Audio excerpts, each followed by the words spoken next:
எப்பவுமே எழிலோவியமா காணப்படும் பிருந்தாவனம் அன்று வெறிச்சோடி காணப்பட்டது.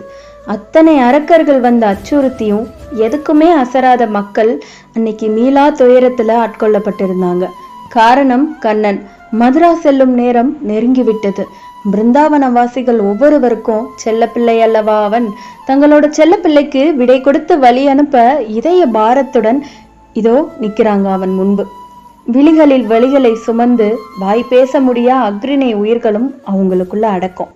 மற்றவங்களுக்கே எப்படின்னா, முந்தான தொட்டிலிட்டு தாளாட்டி இதயம் பிழிந்து பாலூட்டி வளர்த்த அன்னை யசோதையோட நிலையோ அளப்பதற்கு வார்த்தைகளே இல்லை. இதோ அவங்க பக்கத்துல அம்மாவுக்கு வாகா தலை கொடுத்து நிக்கிறான். தான் மகனை உச்சி முகர்ந்து, இனி என் பிள்ளை எனக்கு இல்லையா?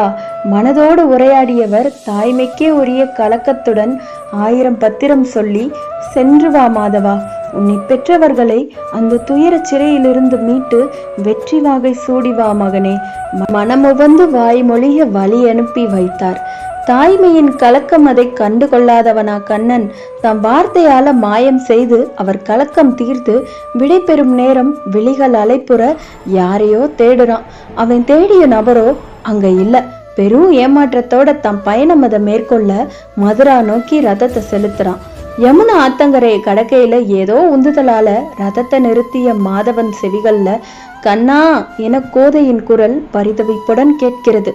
ராதை அவள் ஓடி வந்த வேகம் தன்னில் விழுந்து வாரி கல்லையும் முள்ளையும் பொருட்படுத்தா பூவையோட பாதம் சிவந்து நோக மனம் கவர்ந்த கல்வன் அவன் பிரிவை ஏற்க முடியாம உதடு துடிக்க தன் நிலையை சொல்ல வார்த்தை இல்லாம விழிநீர் ததும்ப வேதனை அவனுக்கு தெரியப்படுத்துறான்.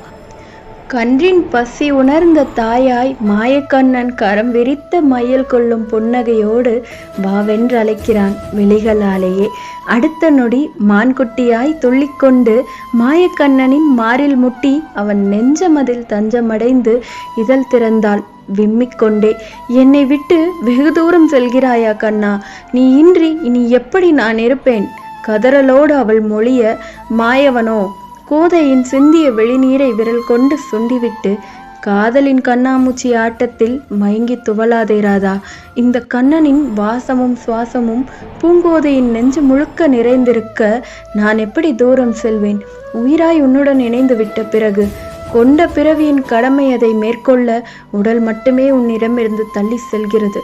உயிரோ இந்த ராதையிடம் எப்பொழுதோ தஞ்சமடைந்து விட்டது. பிரிவிற்கும் அப்பாற்பட்டதடி நம் பந்தம், உணர்ந்து கொள்ளடி என் கண்மணியே. வாய்மொழிய முத்தம் ஒன்றை அவள் நெற்றியில் பதித்து நினைவர்த்தமாக புல்லாங்குழலை கோதையின் கரங்களில் கொடுத்து செல்கிறான். 4 வரிகளில் முத்தாரமாய் மாயவன் உதிர்த்த வார்த்தைகள் அவள் கொண்ட பிறவிக்கு அச்சாரமாய் பதிந்து போனது ராதையின் நெஞ்சமதில். நெஞ்சம் தெளிவு பெற கண்ணனின் கடமைக்கு இன்முகத்துடன் வழிவிட்டு நின்றாள் ராதை. ஆக இங்கிருந்து ஆரம்பிக்குது கண்ணனுடன் மனதோடு வாழ்ந்த அவன் காதலியின் தவ வாழ்க்கை.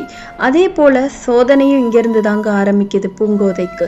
மாதவனின் காதலதை நெஞ்சில் சுமந்து அவன் நினைவோட காலமெல்லாம் வாழ்ந்திடலான்னு பொழுதோடும் புல்லாங்குழலோட கனவில் மிதந்த கோதையின் போக்கு அவள் பெற்றோரின் சந்தேகத்தை ஊர்ஜிதம் செய்தது.